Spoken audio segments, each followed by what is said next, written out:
The October Revolution in Petrograd in 1917 is interesting for many reasons, and one of the reasons is that it was the only attempt at socialist revolution to survive in power in the Europe of that time.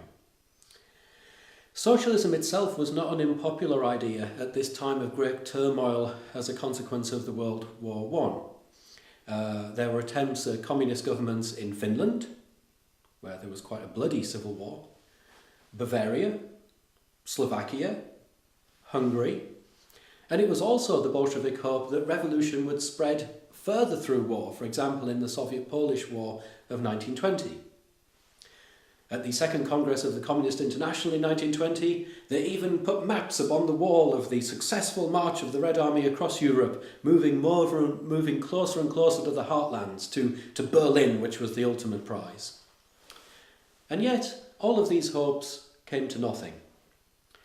So we are left with one revolution, one successful attempt at a socialist government, if not socialism. How do we explain that?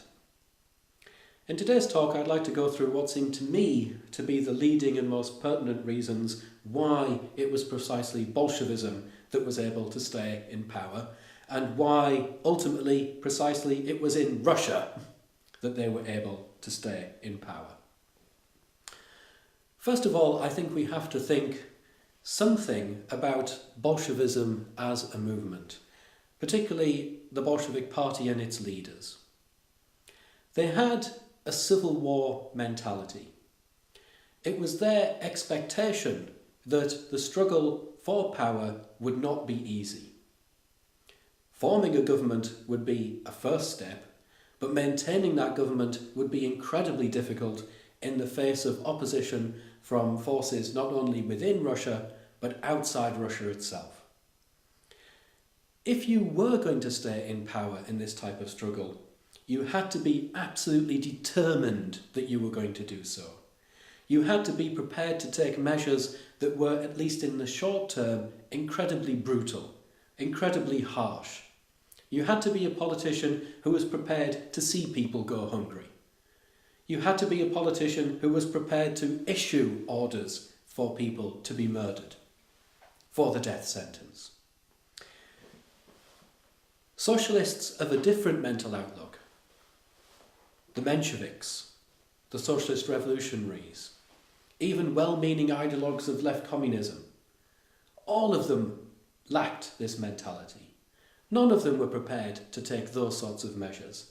And it was precisely those people who ended up in opposition, either in Russia or in exile.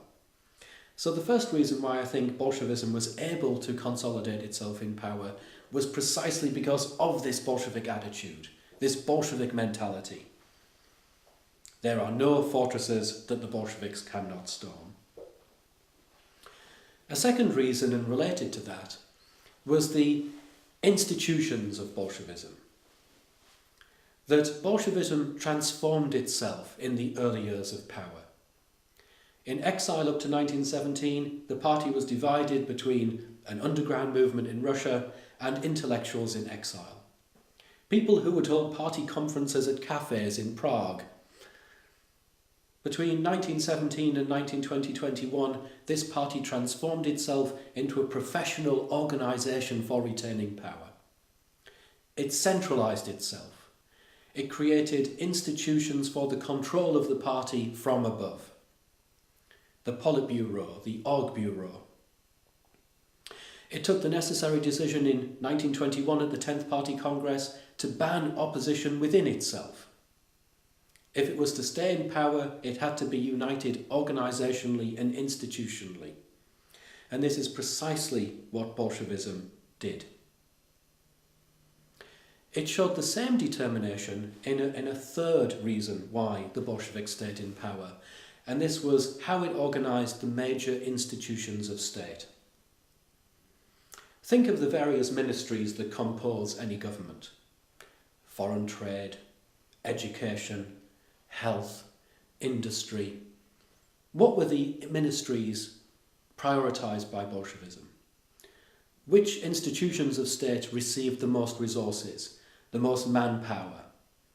It was the armed forces, the Red Army, and also the secret police, the Cheka.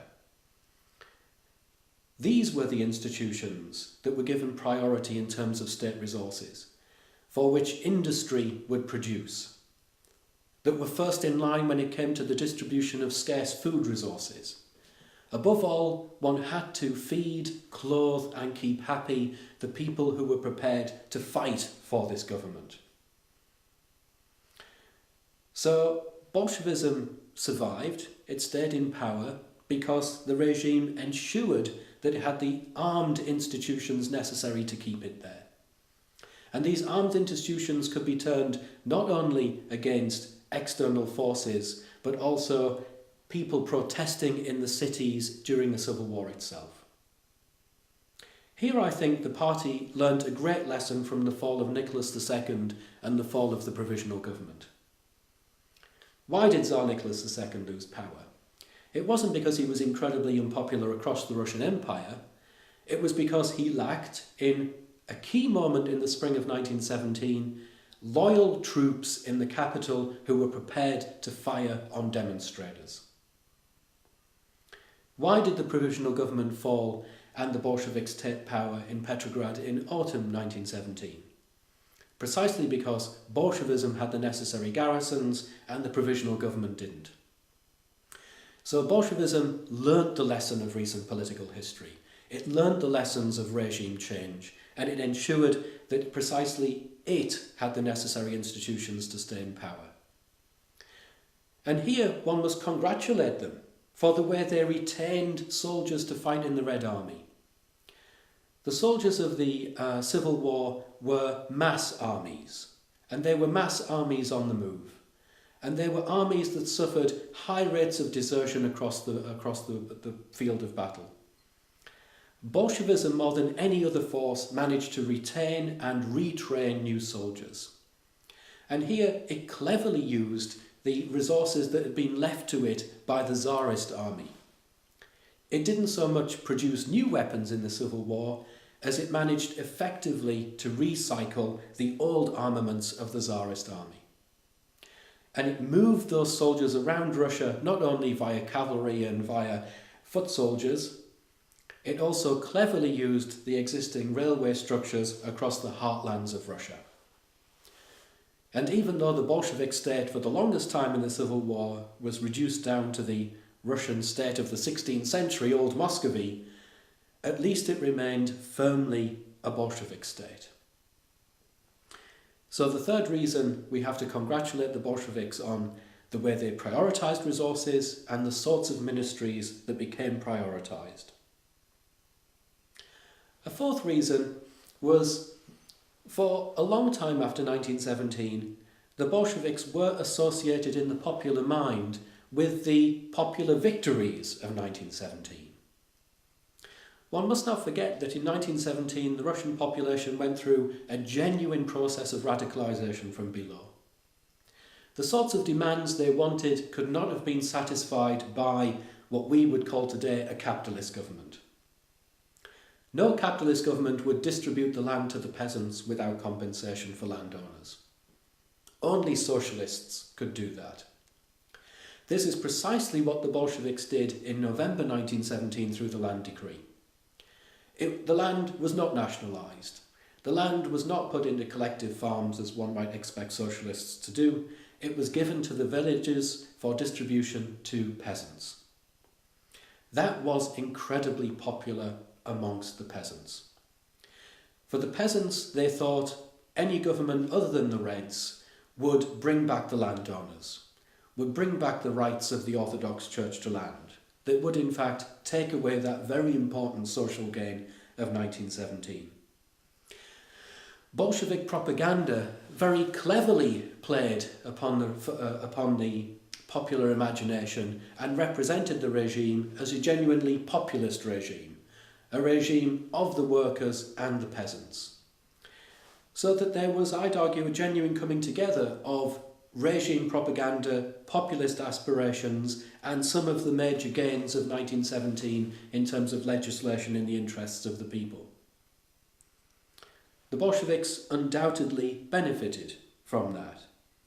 And the Bolsheviks were also willing, when push came to shove, to make concessions back to the people. So when the urban environment was in revolt in the winter of 1919 and 1920, and in 1920 and 1921, they responded not only with armed detachments, but also with increases in the rations and so on and so forth, to try and improve the living conditions of the people. And ultimately, in 1920, they took the measure of restoring private trade in grain, something that the peasants absolutely wanted. The rights to move grain, to market it in the cities, to sell it to the urban population as they saw fit, rather than as the state saw fit. This was an ultimate concession for a Marxist, for a communist, because it reintroduced into the economy elements of private commerce, of private trade.